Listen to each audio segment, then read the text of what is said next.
Ano nga ba ang school-based feeding program? Ito ay isang interbensyon ng gagawa ng edukasyon para matugunan ang mga pangangailangan ng mga undernutrition ng mga mag-aaral sa loob ng paaralan. At bilang pagsunod sa DepEd Order No. 31 Series of 202, ang San Jose Elementary School ay nagsagawa ng isang school-based feeding program.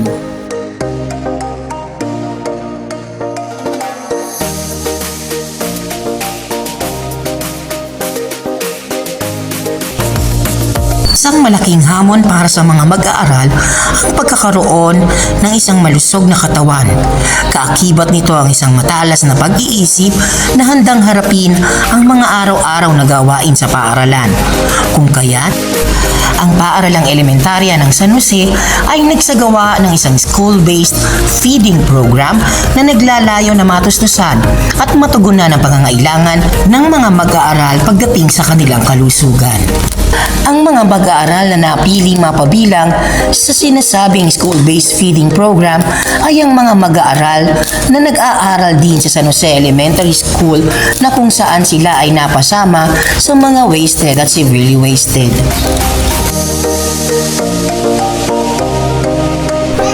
After a thorough assessment, San Jose Elementary School's school-based feeding program cover all the wasted and severely wasted learners from kinder to grade 6.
Isa sa mga naging magandang gawi ng paaralan sa pagpapatupad ng school-based feeding program ay ang pagpapaunlak sa mga local vloggers na makibahagi sa nasabing feeding program.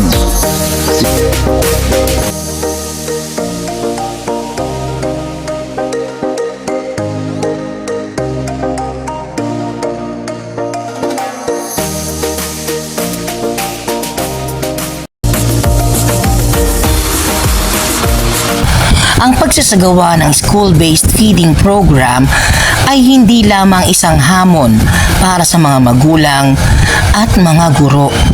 Ito ay hamon para sa lahat, na kung saan dapat matugunan ang pangangailangan ng mga mag-aaral.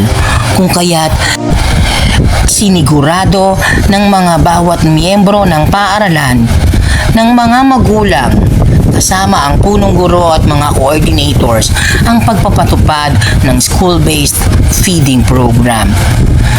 Ito ay naglalayon na matugunan ang pangangailangan ng mga mag-aaral dahil sa dedikasyon at determinasyon ng bawat isa ay naisagawa ang school-based feeding program sa tulong ng mga sumusunod, mga stakeholders, mga teachers,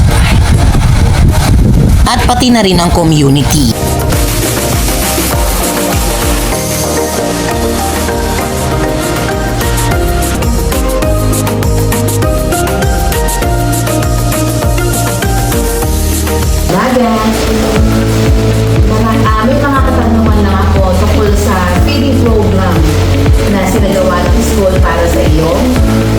maliit. Siya ba ngayon ay kumakain na ng prutas at gulay? Naging mapili pa ba siya sa pagkain ng mga pagkain ni? Very good po. So ano po yung epekto nung feeding program po sa kanya?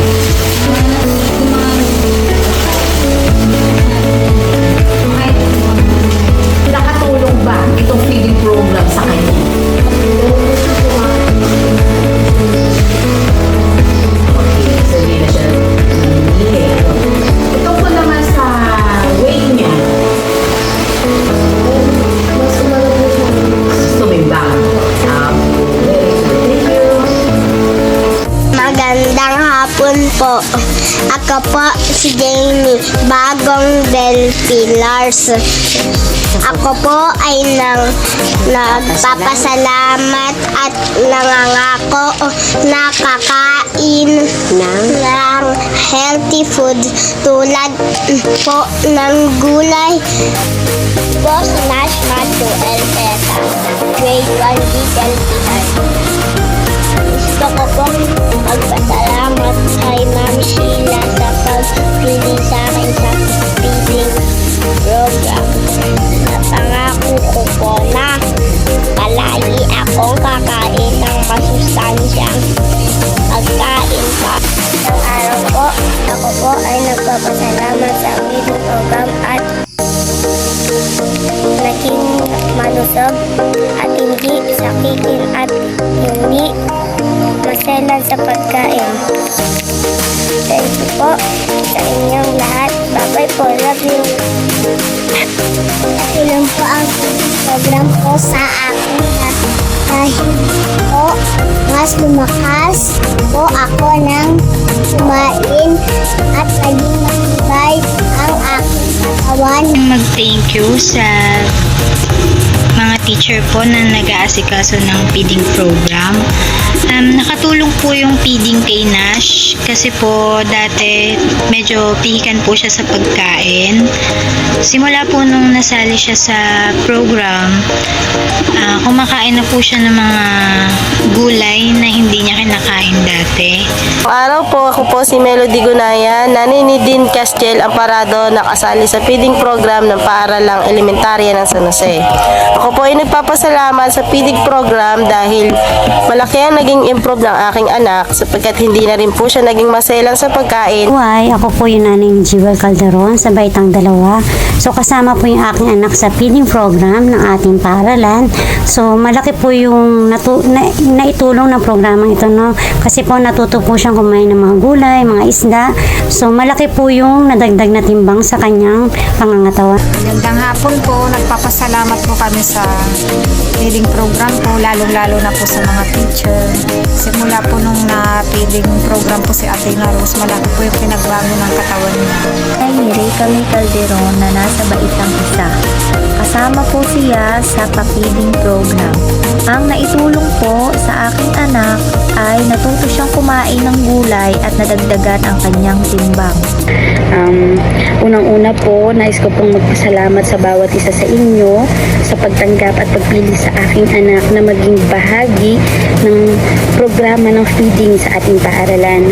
Ang inyong pagkilala sa pangangailangan ng mga kabataan, ng ating mga estudyante at ang inyong pagtulong sa kanilang kalusugan at nutrisyon ay isang malaking biyaya para sa amin.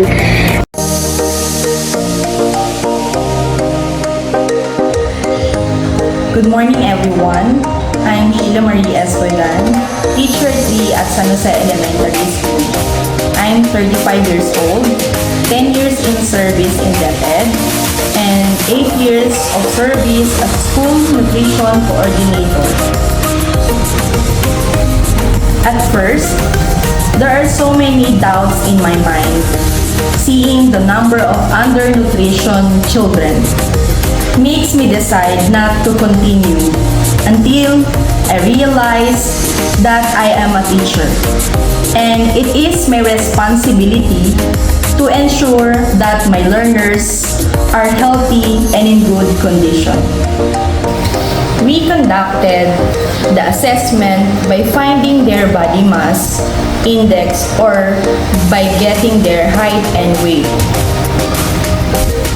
Since the division supplying the nutritional food products, what I am doing is coordinate with the partner in picking up the product from the dropping point and orderly distribute to the beneficiaries. I, with the principal, conducted an orientation for the parent and teachers with regards to the school-based feeding program.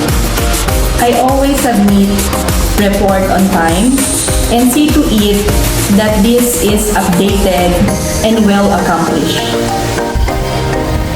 We keep our line of communication open to discuss relevant matters regarding the feeding program. We keep harmonious relationship among the SBF member. My passion is to serve without hesitation and doubts to the beneficiaries. Yes, because based on the feedbacks of the learners and parents, it is highly evident that the program is effective. My best practice is being punctual. I have always been the earliest bird in the school. In this way, I accomplish numerous works or jobs before the beneficiaries or the foods arrive. Another is patience. Patience in dealing with compassion wanted to uplift the nutritional status and living condition of the learners. When the program is properly implemented, it will be ideally evaluated and monitored, well, without doubts and hesitation.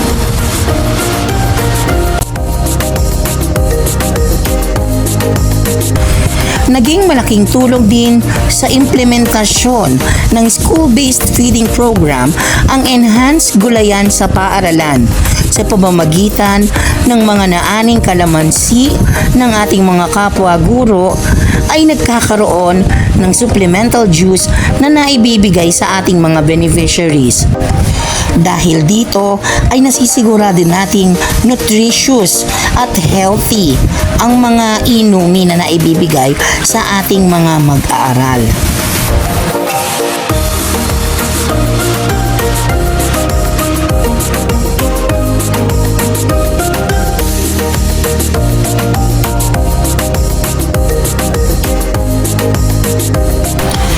Sinigurado ng ating mga coordinators ng SBFP na ang lahat ng mga participants at beneficiaries ay sumailalim sa isang deworming program.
Okay sa DepEd. Okay sa DepEd. Okay sa DepEd. Sa DepEd, okay.